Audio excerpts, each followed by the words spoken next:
소득 절벽에 갇힌 870만 세대 더 이상 길이 없다. 대한민국의 많은 가구가 이제 더 이상 중산층이라는 말을 체감할 수 없다고 호소하고 있다. 소득은 정체되고 지출은 끝없이 늘어나며 일할수록 가난해지는 현실의 무력감을 느끼는 사람이 늘고 있다. 특히 은퇴를 앞두었거나 이미 은퇴한 세대, 자녀 교육과 주거비에 허덕이는 4050대, 안정적 수입 없이 비정규직에 머무는 청년층 모두가 소득 절벽 앞에 놓여 있다.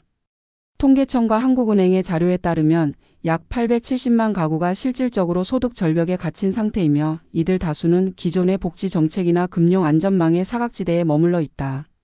이러한 현상은 단지 개인의 문제가 아니라 한국 사회 전체의 구조적 위기를 경고하는 신호다.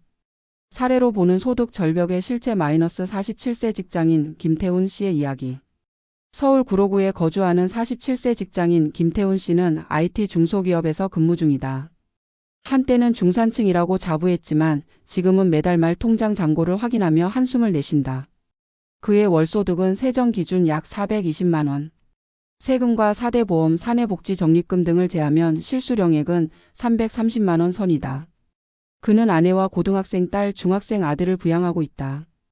가계 지출은 숨 돌릴 틈 없이 늘어난다. 아이들 학원비만 매달 100만 원이 넘고 전세자금, 대출 이자와 원리금 상환에 80만 원이 나간다. 식비, 공과금, 차량 유지비, 보험료 등 필수 생활비가 빠져나가면 손에 쥘 돈은 거의 없다. 여유 자금이 없어 비상금은커녕 급한 일이 생기면 카드론이나 마이너스 통장을 사용할 수밖에 없다. 특히 큰 충격이었던 건 지난해 아버지의 병원비였다. 요양병원 입원비가 매달 160만 원에 달했지만 별도 자산이 없는 부모님을 대신해 김 씨 부부가 부담했다. 갑작스런 상황에 대비할 재정적 여유가 없던 그들은 결국 주택담보대출을 추가로 받았다. 퇴직까지는 약 13년이 남았지만 노후는커녕 내일을 걱정해야 하는 삶이다. 이처럼 김태훈 씨는 명백히 소득이 있는 사람임에도 불구하고 실질적으로 가처분 소득이 턱없이 부족한 전형적인 소득 절벽 가구다. 그는 이렇게 말한다. 일은 여전히 하고 있지만 살림은 갈수록 궁핍해집니다. 어느 순간부터 더 벌어서 해결하자는 말이 허무하게 들리더군요. 쥐어짜도 더 나올 게 없다는 걸 깨달았을 때 내가 어디에 서 있는지 직감하게 되죠. 소득 절벽을 넘어설 현실적 전략. 김윤재 경제사회연구소 연구위원, 소득 불균형 전문가. 소득 절벽이라는 말은 단지 일시적인 수익 감소를 의미하지 않는다. 이는 구조적이고 누적된 경제 리스크가 개인 가정 단위에서 폭발하는 지점을 뜻한다. 김태훈 씨의 사례에서 보듯 중위소득 이상을 버는 가구도 각종 고정 지출과 예기치 않은 생활 리스크 앞에서는 절대적으로 취약하다. 지금 한국 사회에서 약 870만 가구가 이와 유사한 상황에 놓여 있으며 정부나 사회 시스템은 이를 빈곤으로 보지 않기 때문에 지원 대상에서도 빠지는 경우가 많다. 이러한 상황을 타개하기 위해서는 단기적인 생존 전략과 중장기적인 구조 개선 전략을 병행해야 한다. 1. 가계의 생존 전략. 수입을 늘리는 것보다 지출 구조를 바꾸라. 많은 이들이 더 벌기 위해 부업을 찾지만 시간과 체력의 한계, 그리고 낮은 수익성 때문에 실질적인 대안이 되지 못하는 경우가 많다. 따라서 현명한 접근은 지출을 줄이는 것이 아니라 재구성하는 것이다. 생활비 중 의무적 지출과 선택적 지출을 구분하라. 예를 들어 교육비의 경우 경쟁력을 위한 투자라 생각해 무리하는 경우가 많은데 이는 장기적 자산 파괴로 이어진다.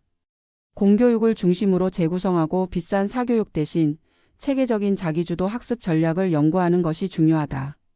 고정비용은 반드시 협상하거나 재설계하라. 대출 금리는 반드시 비교 협상하며 보험료는 중복 항목을 정리한다. 자동차 유지비, 통신비, 식비 등도 무조건 줄이는 게 아니라 소비 패턴을 가계의 현재 상황에 맞게 조율해야 한다. 2.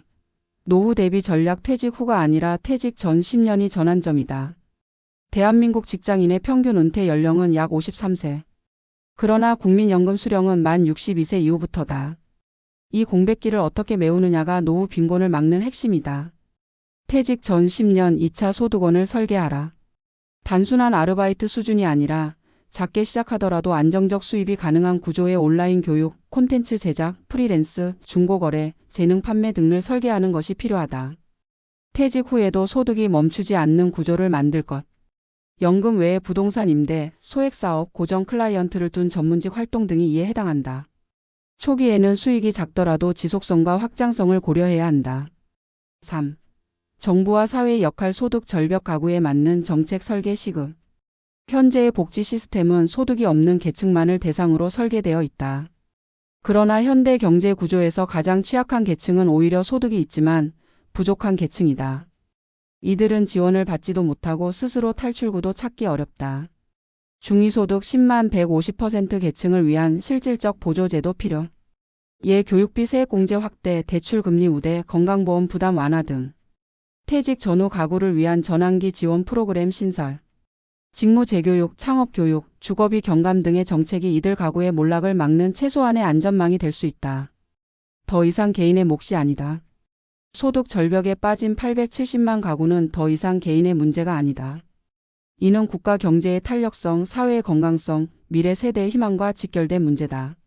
누군가는 이 상황을 버티면 해결될 문제라고 말하지만 이젠 그 버틸 힘조차 고갈된 사람들이 너무 많다. 더 이상 개인의 희생에 기대선 안 된다. 이제는 사회 전체가 이 구조적 위기를 직시하고 재설계에 나서야 할 때다. 그리고 그 첫걸음은 이들을 도와야 할 대상으로 다시 인식하는 데서 시작된다.